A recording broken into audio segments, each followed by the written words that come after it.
مع الله في لألآت النجوم وحبك الغيوم وضوء القمر مع الله عند هزيمة. بسم اللہ الرحمن الرحیم.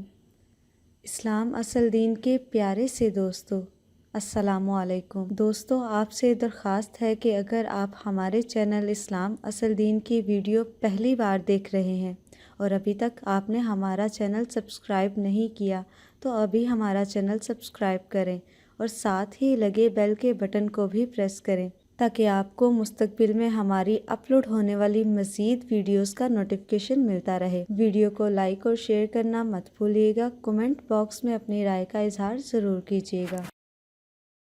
دنیا سے بے رغبتی کے تعلق سے نبی اکرم صلی اللہ علیہ وسلم جو حضرت ابو ہریرہ رضی اللہ عنہ حدیث کے راوی ہے، یہ بخاری کی روایت، آپ نے فرمایا اور کہا، رسول اللہ صلی اللہ علیہ وسلم فرمایا اور کہا، برباد ہو گیا سونے چاندی اور جو ہے قلعت کا بندہ، اگر اسے یہ ملے تو راضی رہتا ہے اور اگر یہ نہ ملے دیا جائے تو ناراض ہو جاتا ہے. برباد اور ہلاک ہو گیا وہ انسان جس کو سونا چاندی اور دنیا کی جو چیزیں وہ ملتی ہے تو اللہ سے راضی ہوتا ہے اور اگر نہ ملے تو ناراض ہو جاتا ہے. گویا یہاں بتایا یہ جا رہا ہے کہ ہم میں سے بہت سارے لوگ دنیا ملتی ہے تو خوش ہوتے ہیں اور اگر دنیا نہ ملی تو کیا ہو جاتے ہیں؟ ناراض ہو جاتے ہیں. ہوتا ہی نہیں ہوتا ایسا کہ ہمیں اگر دنیا دی جائے تو ہم بہت خوش ہو جاتے ہیں اور اگر دنیا نہ ملے تو ناراضگی ہوتی ہے کہ اللہ کو ہمارے ساتھ ہی کرنا تھا کیا، ہمارے بچوں کے ساتھ ہی کرنا تھا کیا، ہم لوگ تو اتنے دیندار ہیں پھر بھی ہمارے ساتھ ہی یہ ہو رہا، ناراضگی.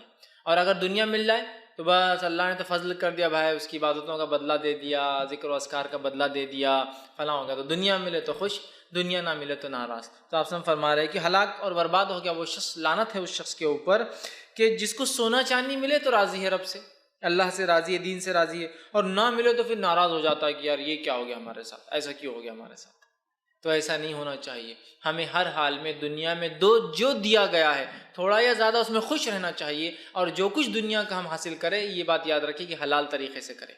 یہ خود دنیا سے منہ موڑنا ہے نا. حرام سے بھی آپ کما سکتے ہیں، آپ حلال سے کماتے، دنیا سے منہ موڑ رہے ہیں. آپ کو اللہ نے بہت کچھ دیا، دنیا چاہتی ہے کہ آپ اپنے اچھے گھر بار فلاں چیزیں کریں، آپ اللہ کی راہ میں خرچ کرتے ہیں، دنیا سے بے رغبتی. یاد رکھیں مال کا ہونا نعمت ہے، مال کو صحیح جگہ خرچ کرنا یہ دنیا سے بے رغبتی ہے. ورنہ لوگ مال کماتے ہیں، حلال سے کماتے ہیں اور جمع کر کے اپنے لگتے، اپنے نفسوں پہ خرچ کرتے، اپنے نفسوں پہ خرچ کرتے اور اسی میں مر جاتے ہیں. یہ بھی بڑے عجیب معاملہ ہے. حلال تو کماتے ہیں، پوری زندگی صرف اپنے نفسوں پہ خرچ کرتے ہیں. دنیا سے اتنی محبت ہے کہ وہ اپنے لیے سب کچھ. اس کو ہمیں یاد رکھنا چاہیے، بڑی اہم چیز ہے، یاد رکھیں. بہت سی بار ہوتا ہے مساجد کے چندے، مدارس کے چندے، دینی درسگاہوں کے لیے لوگ چندے جمع کرتے ہیں، تو کبھی کبھار تعجب اور سوچ ہوتی ہے کہ ایک اگر چھوٹے سے اورنگ آباد جیسے شہر میں 100 لوگوں کی اگر شادیاں ہوتی ہیں، 100 لوگوں کی 100، تو یہ 100 لوگوں کی شادیوں میں کم از کم کیا امید کرتا ہے کیا خرچ ہوتا ہوگا؟ ایک آدمی کی شادی میں 1 لاکھ روپیہ ہوتا ہوگا نا کم از کم. زیادہ زیادہ 10 لاکھ والے اور 20 لاکھ والے پلیئر ہی ملیں گے آپ کو، 1 کروڑ والے پلیئر وہ چھوڑ دیجیے، کم از کم ایوریج 1 لاکھ. 100 شادیوں میں 1 لاکھ روپیہ اگر ایک شادی میں خرچ ہوتا ہے تو آپ 100 کو ضرب دیجیے اگلے 100 سے، کتنا پیسہ خرچ ہوا 100 شادیوں میں. اور کبھی کبھار ایک دن میں 200 شادیاں بھی ہوتی ہیں. اورنگ آباد جیسے یہ چھوٹا شہر ہے، بڑے شہروں کی تو مثالیں اور الگ ہیں. کتنا پیسہ خرچ ہو رہا ہے؟ 1 کروڑ روپیہ کہیں میں خرچ ہو رہا ہے شادی میں. اور ایسا میرا اندازہ ہے کہ اورنگ آباد میں ابھی مسلمان بستیوں میں 1 لاکھ نوجوان لڑکے لڑکیاں تو ہوں گے جو شادی کے لائق ہیں، جن کی شادیاں آج ہو سکتی ہے، کچھ وجہ سے رکی ہے لیکن ہو سکتی ہے. اگر وہ 1 لاکھ لوگ 1 لاکھ روپے منیمم خرچ کرتے اپنی شادی میں تو کتنا پیسہ خرچ کرتے ہیں مسلمان؟ اورنگ آباد شہر ٹریلینس میں روپیہ خرچ کرتے صرف اپنی شادیوں میں، ٹریلینس میں خرچ کرتے صرف شادی میں. اور ہمارے مدارس، مکاتب، مساجد بہت مشکل سے 3-4 مالے کی مسجد بھی ہوں گی تو 50 لاکھ سے اوپر کی نہیں ہوتی، چونکہ پوری خالی ہوتی ہے. آؤٹ سائڈ باؤنڈری وال کے علاوہ مسجدوں میں اور کیا ہوتا ہے؟ کچھ بھی نہیں ہے. 1000 روپے اسکوائر فٹ بھی نہیں آتی، 500 روپے، 400 سے 500 روپے اسکوائر فٹ کنسٹرکشن پڑتا ہے مسجد کا، اس لیے کہ پوری خالی ہوتی ہے. گھروں کا مہنگا پڑتا ہے اس لیے کہ اس میں بہت ساری چیزیں ہوتی ہیں، رومس ہوتی ہیں، سمجھ رہے ہیں؟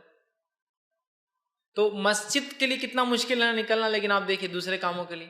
تو اگر اسی کو سمجھداری اختیار کر کے ہم پیسوں کو صحیح جگہ خرچ کریں تو آج کیا نہیں کر سکتے ہم لوگ. شادی تو ایگزامپل ہے، اور بھی چیزیں ہیں نا فضول خرچی کے.